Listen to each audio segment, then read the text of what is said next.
शोर शराबे में जब दबने लगती है आवाज तो हम उठाते हैं उसे और बनाते हैं जन जन की आवाज। नमस्कार। बांदा जिलाधिकारी व पुलिस अधीक्षक ने बाढ़ प्रभावित मरका औगाई क्षेत्र का किया निरीक्षण, अधिकारियों को दिया आवश्यक निर्देश। मामला मरका थाना क्षेत्र से सामने आया है, जहां आज शनिवार की दोपहर करीब 2:30 बजे बांदा जिलाधिकारी जे रिभा व पुलिस अधीक्षक पलाश बंसल के द्वारा बाढ़ प्रभावित गाँव मरका मिर्जापुर औगाई एवं बाढ़ प्रभावित अन्य गाँव का स्थलीय निरीक्षण किया है। वहीं मौजूद संबंधित अधिकारियों को आवश्यक दिशा निर्देश दिया है। वहीं यमुना मरका औगाई पुल पर भारी वाहनों पर रोक लगा दी गई है कि कोई भी भारी वाहन पुल के ऊपर से न ले जाएं, क्योंकि यमुना नदी खतरे की निशान से ऊपर बह रही है। वहीं जो निचली जगह पर लोग निवास कर रहे हैं, उनको वहां से हटाकर ऊंचे स्थान पर रुकने के लिए कहा गया है और डॉक्टरों की टीम और राजस्व की टीम को आवश्यक दिशा निर्देश देते हुए बाढ़ प्रभावित गाँव का समय समय पर जायजा लेने के लिए निर्देशित किया है। इस मौके पर ग्राम प्रधान प्रतिनिधि मुलायम सिंह यादव, भाजपा नेता अजय पटेल, नगर पंचायत अध्यक्ष विवेकानंद गुप्ता, सपा महिला जिला अध्यक्ष अर्चना पटेल सहित अन्य जनप्रतिनिधियों ने भी बाढ़ प्रभावित गांव पर पहुंचकर अधिकारियों के साथ भ्रमण किया है। बांदा से अखिलेश पासवान की रिपोर्ट।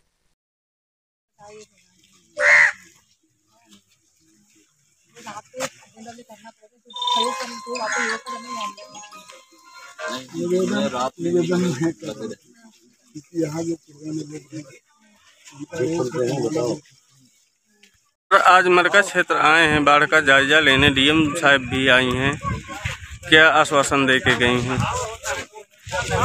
मरका नहीं, पूरे जनपद का जो यमुना का किनारा है, पूरे यमुना के किनारे के सभी गांवों में यमुना का जल स्तर बढ़ा हुआ है।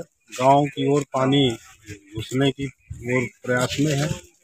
कई गांव की तरफ घिर भी चुके हैं, कई पुरवे और मजरे इससे प्रभावित है बाढ़ के पानी से।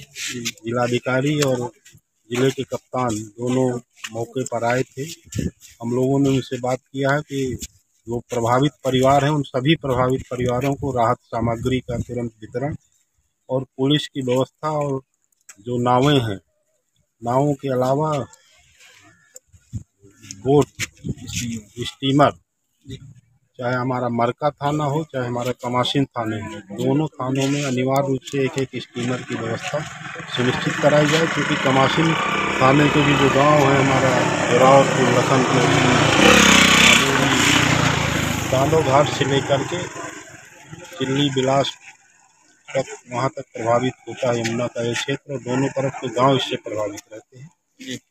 यह विषय अधिकारियों के सामने रखा गया। शीघ्र ही, शायद कल तक, आज शाम तक ही स्टीमरों की व्यवस्था यहाँ पर हो जाएगी। जी प्रधान जी, डीएम साहब आई थी, क्या आश्वासन दे के गई हैं?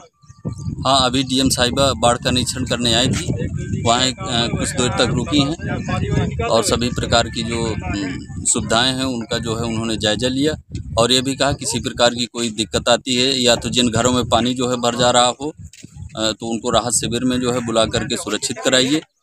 और उन्होंने ये भी कहा है कि जो खाने पीने की सामग्री, किसी भी प्रकार की कोई दिक्कत, वो हमको आप फ़ोन से अवगत कराइएगा, हम तुरंत उसकी सुविधा मुहैया कराएंगे। जो प्रधान जी, किस गांव के लिए रास्ता जाता है? ये रास्ता जिस जगह हम लोग खड़े हैं, यहाँ से जो है मिर्ज़ापुर के आगे चक्की डेरा, बरगदाह डेरा, बैरप, अंशु डेरा, तमाम ऐसे बरूहा कछार और कई भी मजरे हैं जो पूरी तरह से जो है बाधित हैं, जिनके आवागमन के लिए नाव की व्यवस्था कराई गई। उनके खाने पीने के लिए कुछ आपकी तरफ से सहयोग? खाने पीने के लिए लंच पैकेट जिन जिन घरों में ये है कि वो इधर से उधर कहीं नहीं भी आ जा सकते हैं, उन घरों में कल हम लंच पैकेट कुछ जगह बंटवाए हैं और भी जहाँ हमने सूचना करा दिया है कि किसी भी प्रकार की कोई दिक्कत आती है तो फ़ोन के माध्यम से हम वहाँ तुरंत राहत सामग्री पहुँचाने का काम करेंगे। ठीक है।